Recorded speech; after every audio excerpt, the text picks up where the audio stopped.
I've come here today to either challenge the way you see the world or reinforce you, validate you like a parking ticket, and tell you that you are successful not despite the fact that you are a nice, good person. You are in fact successful as a manager, as an owner, as a provider, as a partner, because you are a nice, generous, compassionate person. Tim Sanders is on a mission to transform the workplace and society at large. His message to business leaders and sales professionals is simple. Make yourself emotionally attractive to do business with. How? Develop your emotional talent. Emotionally talented leaders have less regrettable employee turnover and drive higher productivity levels. Emotionally talented employees sell more, receive more referrals, and produce less customer churn. Unfortunately, due to organizational change and evolving market conditions, emotional talent can be in short supply, making Tim Sanders an important voice of reason. Now, for those of you that are familiar with Dr. Wayne Dyer or Dr. Stephen Covey, take your pick, or Dr. Ruth, you've heard about this idea called the scarcity mindset. It's something that invades you, and it is a story that is sold to you, usually on CNN or corporate reports, and the story is there's not enough to go around. And you begin to believe that. You begin to believe there's scarcity. There's not enough customers to go around. There's not enough therapists to go around. There's not enough opportunities to go around. There's not enough compensation in the company to go around. There's not enough recognition inside my company to go around. There's not enough respect. But the disease that will make you unlikable, and this is a very 21st century disease, is the scarcity of time. Scarcity of time. There's not enough time to read all my emails. There's not enough time to spend with my kids because I've got to deal with my growing business. Scarcity of time is a disease that takes good people, makes them average people. Have you ever done night math? You know what night math is? Night math's when you look at the LED on your clock in bed and do math. It is 1:18. If I fall asleep in the next 7 minutes, I'm going to get 4 hours and 45 minutes of sleep. It is now 1:32. If I fall asleep in 3 minutes, I'm going to get... Scarcity of time will make you ugly on the outside, even if you're pretty on the inside. That's a fact, because you lose touch with your abundance. See, a 5-year-old kid's gung-ho. You know, like somebody that goes to work you that first day, they do anything. Yeah, catch them a year later, they won't do nothing, right? That gung-ho is squeezed out because we believe there's not enough to go around, and we know, and I know this is a fact, we've just fallen prey to a sales story. I interviewed a woman, and I'll tell you the conclusion to her story later, named Ellen from Bryan Mawr, Pennsylvania. She grew up in the Great Depression when there really was scarcity, and she says scarcity is in your mind. It's something you eventually believe. She says one night in the depths of the Great Depression, potatoes and a carrot. We didn't know where we were going to get the rest of the food, where we were going to eat, and there was a knock on our front door. Someone showed up with a big package of meat and a cup of flour. Somebody else showed up with some milk and some sugar. Somebody else showed up with some cornbread, and she said, by midnight I realized something. By myself, I lived in scarcity, but as a community, we were rich and made a good soup. Tim Sanders is the author of the New York Times bestseller, Love is the Killer App, How to Win Business and Influence Friends, and The Likeability Factor, How to Boost Your L Factor and Achieve Your Life's Dreams. Both books reveal the challenges we face with our business and personal relationships. They also show us how we can repair and renew them. He is a best-selling author in the United States, Brazil, Italy, Norway, and India. His clients are a who's who list of the top associations and businesses in the world. Tim carefully crafts his message so that every presentation is original, moving, and relevant to the viewer.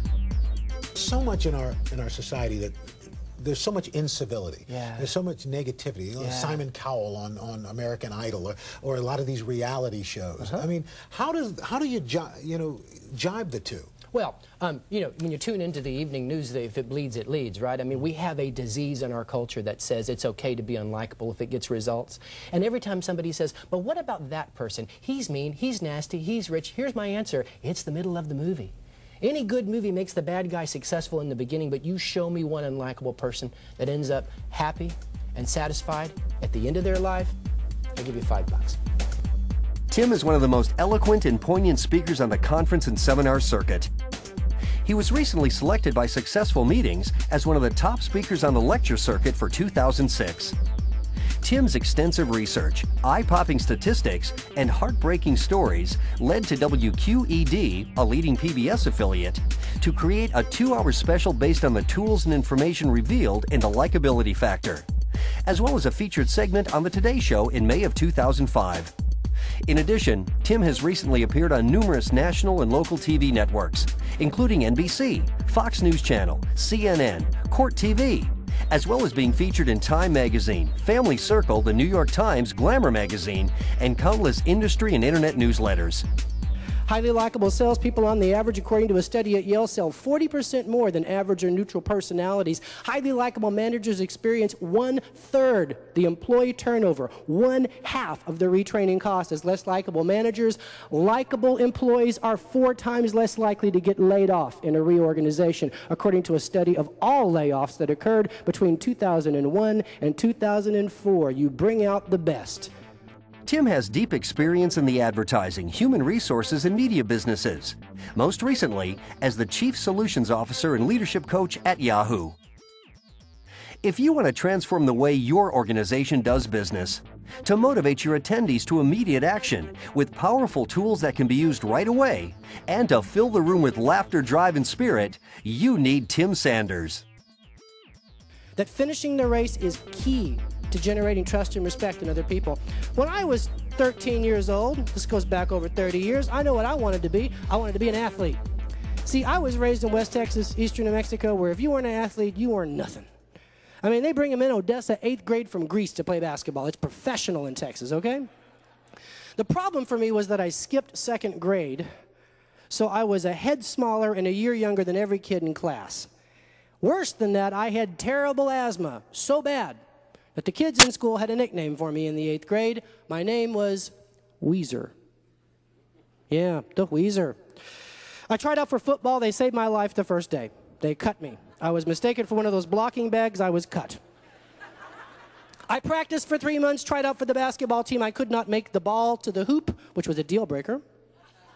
The last shot I had was the track team, but Coach Hoy had sympathy for me. He knew my grandmother who was raising me went to our church. He also had this returning state champion in the mile, Buddy Hutto. So in his moment of abundance, Coach Hoy said, let Weezer be the other miler. But here's the problem. My personal best was like 25 minutes, okay? If you don't know how the mile is run at the track meet, it's 4 laps around a quarter-mile track. I went to 8 track meets. At every one of those track meets, I was lapped. That's right. As I finished the 3rd lap, every other kid finished the race on top of me. I get so embarrassed, I just kind of stop and blend in with the crowd like I was finished. At the Texaco track meet, the scorekeeper ran on to the infield and promptly awarded me 2nd place. Coach Hoy made me give that ribbon back. It was devastating. He said, give that back, Sanders. That was the walk of shame. But you know, I wore the sweater all year long. I even had a Letterman's jacket with the little running guy pin that said M for mile. They had me speak at the pep rallies, so I'd stand out in front of the whole school and say, oh my God, this weekend we're going to go. We're going to win state. And all the kids behind me would say, yeah, you tell them, 3/4 of a miler. Because they didn't like me, because I was a wannabe. I wanted the sweater, I wanted the credit, I couldn't run the mile, I never even finished it. They didn't like me. And I know they didn't like me because of the stuff they used to do to me. You ever heard of Tiger Balm? Was a cream that when you put it on your leg and expose sunlight to it, it gets hot like Bengay.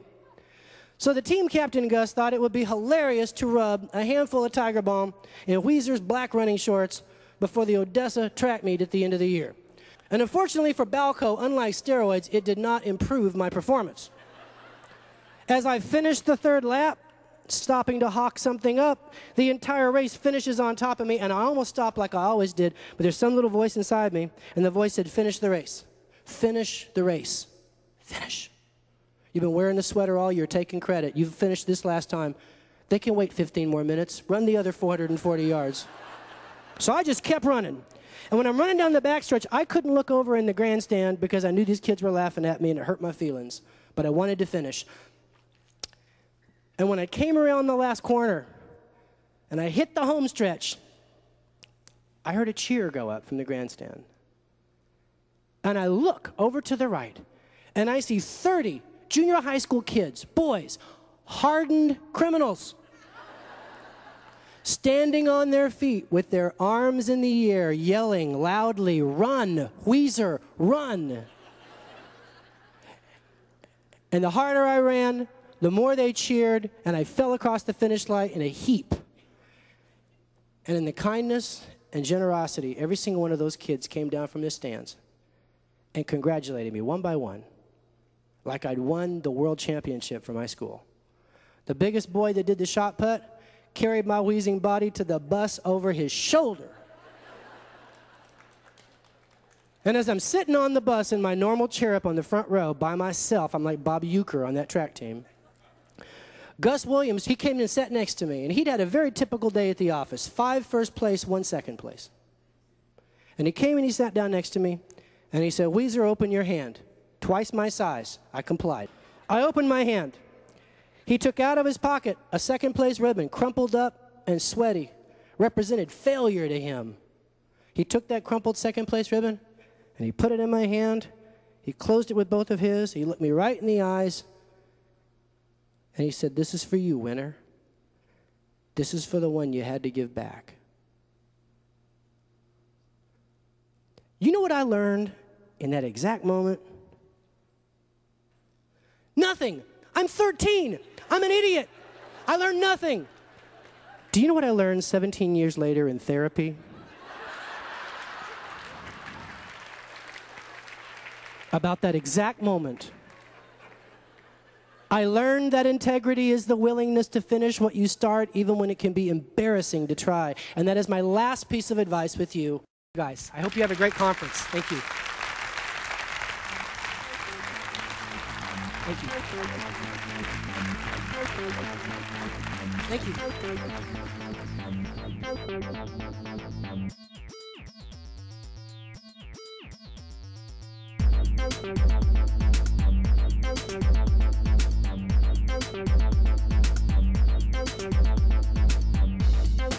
For more information about Tim Sanders, contact the provider of this video.